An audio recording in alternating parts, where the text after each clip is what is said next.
Vote डालना आप सब लोगों का अधिकार है। आप अपने इस अधिकार को ऐसे ही मत जाने दीजिए। इससे आपका आज ही नहीं बल्कि आपका आने वाला कल भी जुड़ा है।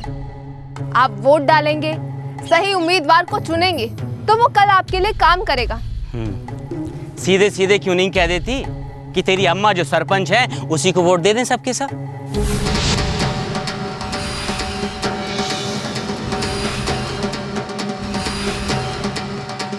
नहीं चाचा जी, मैं यहाँ किसी उम्मीदवार के लिए आपके पास नहीं आई हूँ। और फिर ये तो आप ही का निर्णय है कि आप किसे वोट देना चाहते हैं। अरे मैं तो बस इतना कहना चाहती हूँ कि हम सब लोगों को वोट जरूर डालना चाहिए और खास करके युवाओं को, क्योंकि सही और सच्ची उम्मीदवार तो तुम्हारी अम्मा ही है। अरे कुछ भी लाज शर्म है तुम लोगों को कि नहीं? तेरी अम्मा वहां शोक सभा में जाती हैं और तुझे भेज देती हैं यहाँ लोगों को बहकाने के लिए। भाइयों, हम सब ने बड़े घर के रंग ढंग देख लिए हैं। अरे हमारी कमर पर चढ़कर हमारा ही उल्लू बनाया इन सब ने।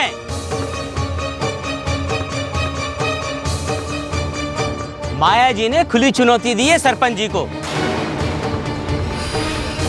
कि वो आए और जवाब दें हमारे और तुम्हारे सवालों का।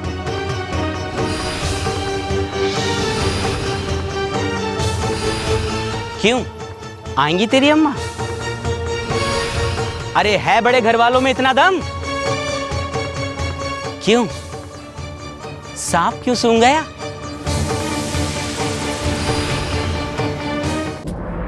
मुझे नहीं जाना किसी के सवालों का जवाब देने। नहीं देना मुझे कोई जवाब। अगर ईमानदारी से 5 साल काम करने के बाद भी गांव वालों का मुझ पर विश्वास नहीं है तो मुझे नहीं लड़ना है ये चुनाव।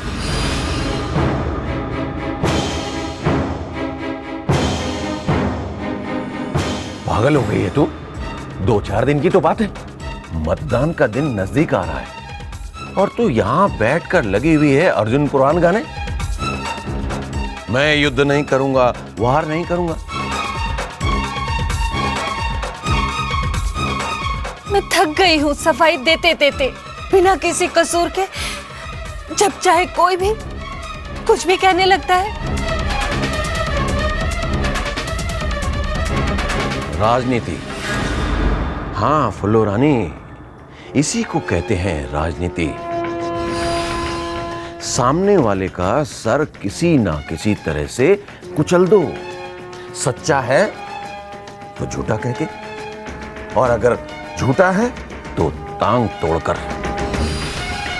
पर सर कुचलना बहुत जरूरी है। तो मुझे नहीं करनी ऐसी राजनीति। ये तेरी सबसे बड़ी गलती है। गलती? हाँ, जब तेरे जैसे ईमानदार लोग राजनीति को गंदा कहकर मैदान छोड़ देते हैं तो हम जैसे बेईमान लोग लूट खसोट करने के लिए वहां पहुंच जाते हैं। ऐसे चुनाव का कोई मतलब नहीं रह जाता जहां चुनने के लिए लोगों को सिर्फ बेईमान लोग मिलते हैं। वो लोग किसी और का नहीं, सिर्फ अपना भला चाहते हैं और करते हैं, चाहे किसी भी कीमत पर। तो करे, उन्हें जो करना है करे। मैं अब किसी के सवालों का जवाब नहीं दूंगी। क्यों?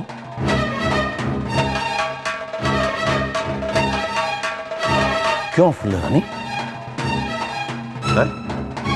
तू तो कहती थी सांच को आंच नहीं, सच को कोई दबा नहीं सकता। अब बोल क्या हुआ? माया ने ललकारा तो तू दुबक कर चारपाई के नीचे बैठ जाएगी? तो आप ही बताइए मैं क्या करूं? कोई छोटी बातें करेगा, जो मन में आया बोलेगा तो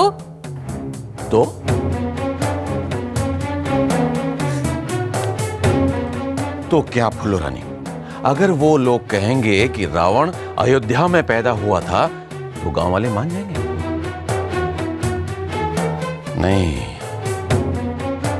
नहीं फुलरानी, नहीं। उठ खड़ी हो और जवाब दे उनको। जानता हूं मैं, बहुत हिम्मत है तुझमें,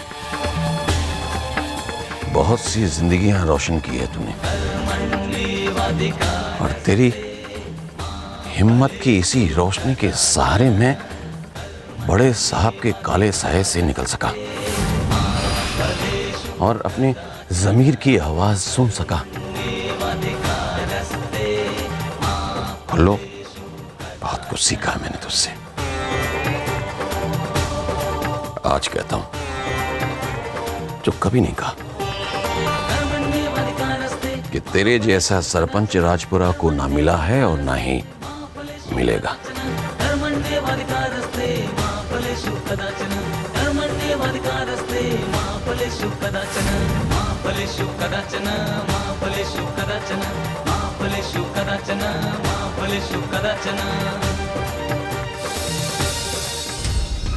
जब चाहे जैसे चाहे आग भड़का दो, कभी किसी का घर तो कभी किसी का परिवार, जो चाहे जला दो।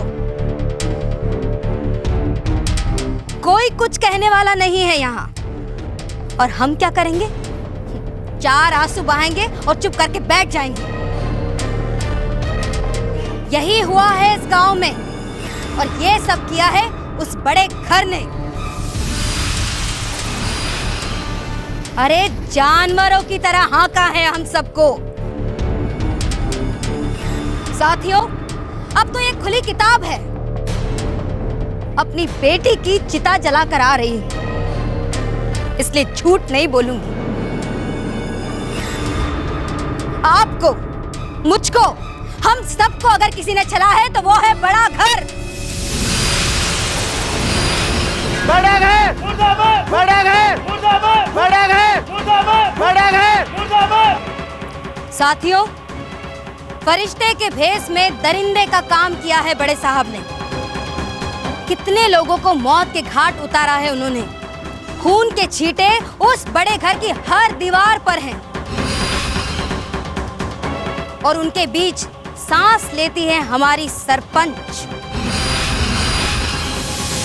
जो कि अपने आप को देवी माँ की मूरत से अलग नहीं देखती। लेकिन आज नकाब हटेगा।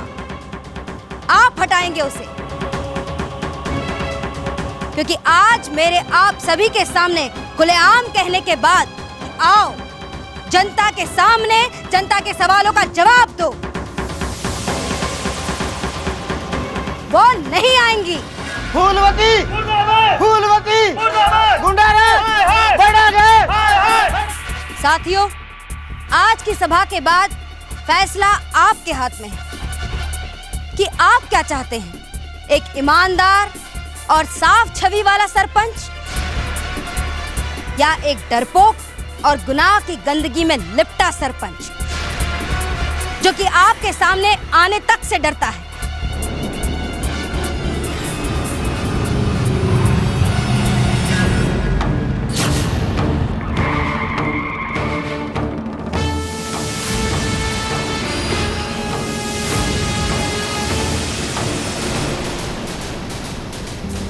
तो फिर उस समय आप कहां थी, जब मेरे पति की बेरहमी से हत्या कर दी गई?